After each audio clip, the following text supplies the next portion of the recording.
Good evening. We're in front of His Master's Voice Model 102 gramophone, an early model with the Mark I Autobrake mechanism. This mechanism is considered by many a bit complicated, and I've met very few people who really understood how it worked. So I thought that perhaps a pair of words on it may be useful to someone. So let's take a look at the mechanism. The basic principle is quite typical, and it's been used at least up to the 50s, even in electronic phonographs. There is an anchor here, which is activated by the movement of the arm, and when it is pulled against the spindle, it catches on these gear here, which are on the back of the turntable, and simply halt the turntable. This is friction mounted, so you see that it can skip over the back of the spindle. So it is halted in a very smooth way without forcing the spindle and all the gear of the gramophone. So aside from this, there is here an anchor escapement, which looks very similar to that of a clock, and actually it is exactly like a clock. This is, we may call it a mechanical delay line. We will see indeed why it was put there by His Master's Voice. Few details that perhaps not everybody are aware of is that this mechanism is activated by two coils. One is here on the back. The other one is almost invisible. It's below this kind of triangular flag here. I don't know if I will be able to show you. Well, not really, but here below there is another coil, which of course, should it be missing, the whole mechanism would fail. The friction is here. The friction, how can I say, connected to the movement of the arm. It is held in position by this reed here, and it's adjustable by this screw. So if it's not true that this mechanism is not adjustable, it is indeed adjustable. So since it looks so easy to put in motion and stop the turntable just by moving the arm, as you see, many people wonder why there is this anchor, which is activated by the rotation of this cam, this heart-shaped cam, which takes, the role of what the pendulum is in a clock. It moves the anchor back and forth in this way. Well, the reason why His Master's Voice conceived this anchor is that they want to make really the perfect autobrake, the autobrake that would even detect the end of a record which doesn't have an eccentric, a runout groove. So this really acts as a clock. If the arm is not moved, it will progressively push like this the stop towards the spindle. Let's see it again. 1, 2. At the third stroke, the turntable will be stopped. It takes several cycles for the cam to have the anchor rocking and stopping the turntable. I seem to remember that the spindle and the cam are in a 1:6 ratio. So as it have to go to 3 cycles, possibly 18 turns of the turntable are necessary for it to stop at the end of the record. So let's see in detail what happens while the arm is pulled and the turntable is set in motion. There is this bar here which locks the mechanism in activated position you see that you cannot move the stop. It's locked. Then when the arm begins to follow in the record to go ahead, the mechanism is cleared. You see, it goes away, and now it's free to rock and halt or let the turntable go. What happens is that until the arm is pushing forward, following the grooves, the mechanism is not activated. As soon as the arm goes backwards, stop. So what directly activates the Autobrake is a backward movement of the arm, which happens, of course, when the needle is inside the end groove, if it's off center, of course. Should the end groove be centered and not eccentric, what happens is that the arm will stay in position and the rocking of the anchor will stop the record anyhow on the long run. Of course, this is there is some precaution, so this is not happen accidentally. And you see that even if the mechanism is partly activated, just a little push forward of the arm will reset it. You've seen it? Even 2 cycles are not enough to stop it, and the mechanism can still be reset by a movement of the arm. Okay, we can now give a little turns of the crank and see it in motion. Whoops, sorry, I would need a third hand here, but I don't have it, unfortunately. Okay, so now you hear the hard cam revolving and the anchor moving back and forth. You see that if the arm is pushed a little forward, the mechanism is reset, like this. Reset. If you just leave the arm untouched, it will stop. Okay, so let's now put the gramophone in motion and let's test this mechanism, which is being very often discussed and has a reputation of being unreliable. Let me put a record on it. We are going to use 3 very hard test records that would put it through a severe test. And let's see how it behaves.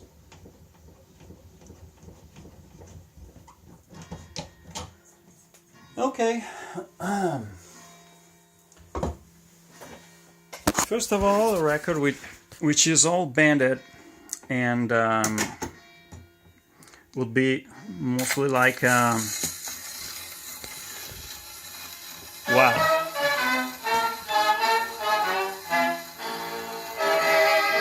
It's a bit like being on a roller coaster.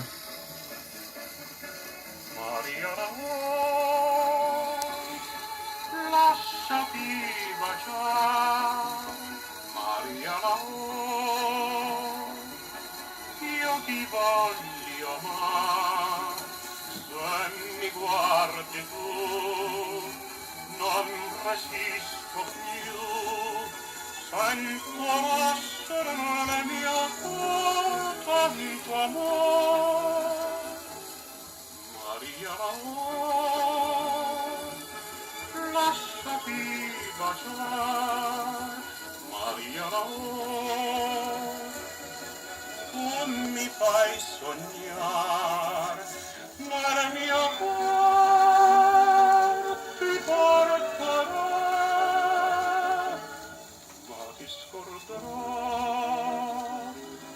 Mariano.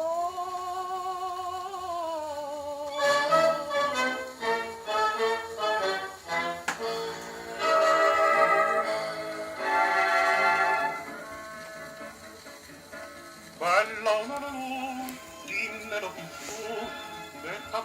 quello che possiedi tu, i più rari fiori, i più ardenti cuor, ed un cielo pieno di stelle d'or, alla più di te, una donna c'è, tu ne sei gelosa, tu lo sai chi è, quanti marinar vengono dal mar, quante bocche in ansia fa sussurrar. Maria l'amor, lasciati baciar, Maria l'amor, io ti voglio amar, se mi guardi tu, non resisto più, sento nascere nel mio cuore tanto amor. Maria l'amor, lasciati baciar, Maria l'amor, tu mi fai sognar, nel mio cuore ti porterò.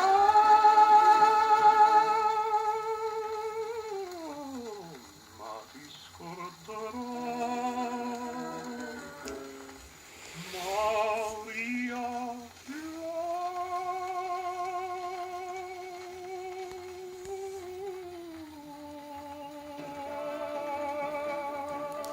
Okay, we're at the very last groove. It should stop as soon as the arm goes backwards. And stop, exactly. Okay, so we've seen that the Autobrake behaved pretty well, although the record was very much deformed, which was not an easy test, even for contemporary Autobrakes, I would say. And now we're gonna put it to a test which is really delicate if you remember which the principles of this Autobrake were, and that is that it should stop as soon as the arm goes backwards. What we have here is a heavily miscentered record, something that will give you a stomachache because you will even hear the pitch of the music going high and low, and the arm will actually bounce back and forth.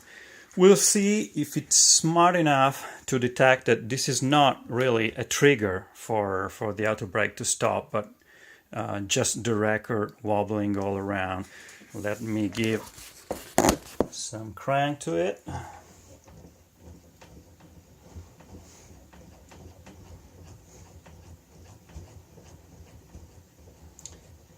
All right, and here we go.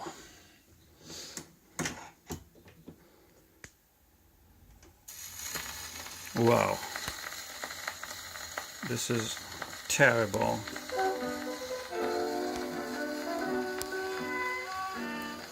I almost feel sorry for the people at home who has the gift of perfect pitch, because this pitch going high and low will probably sound terrible to them.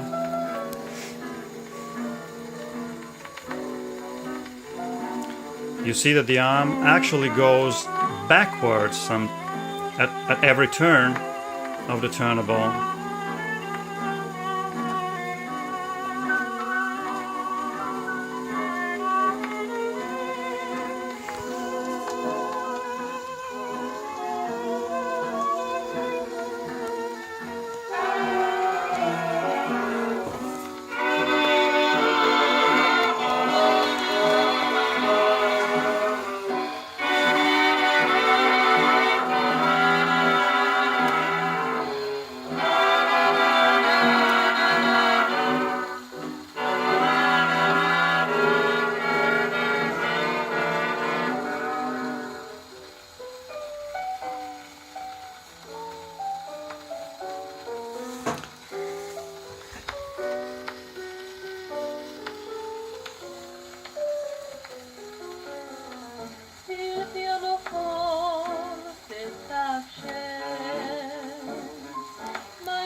più tornerà,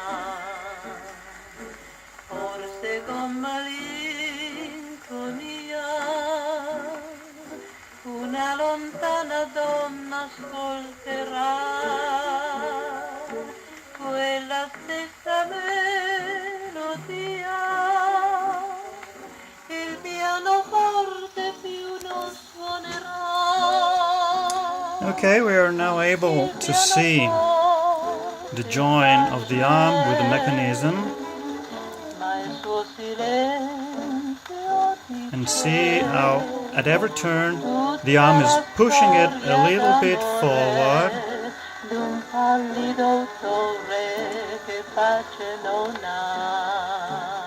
And at least for now it has backlash enough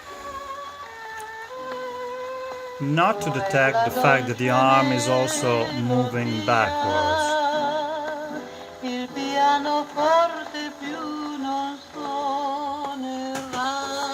Okay.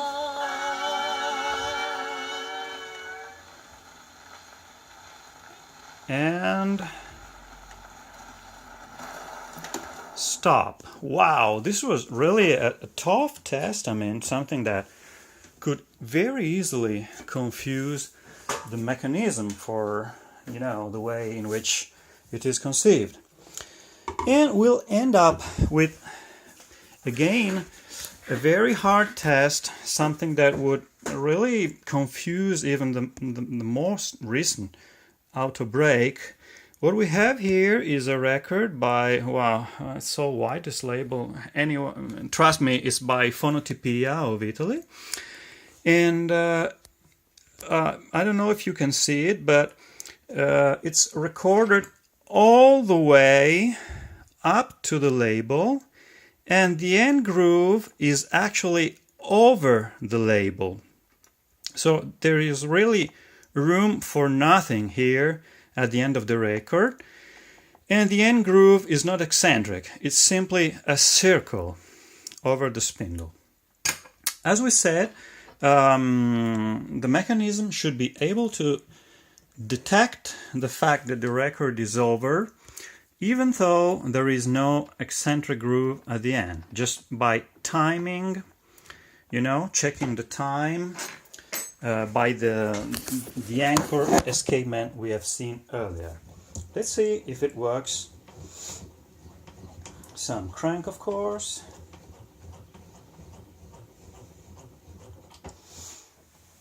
And let's go.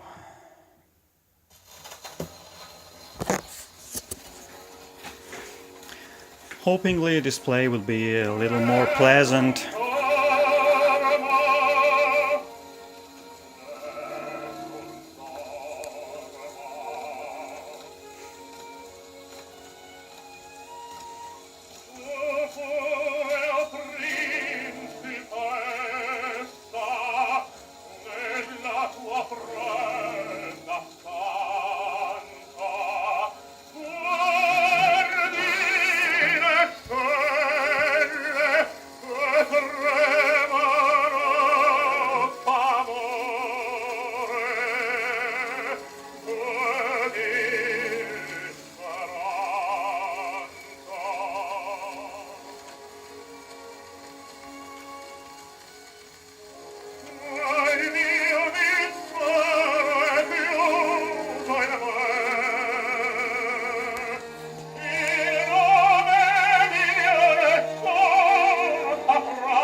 almost at the end of the record.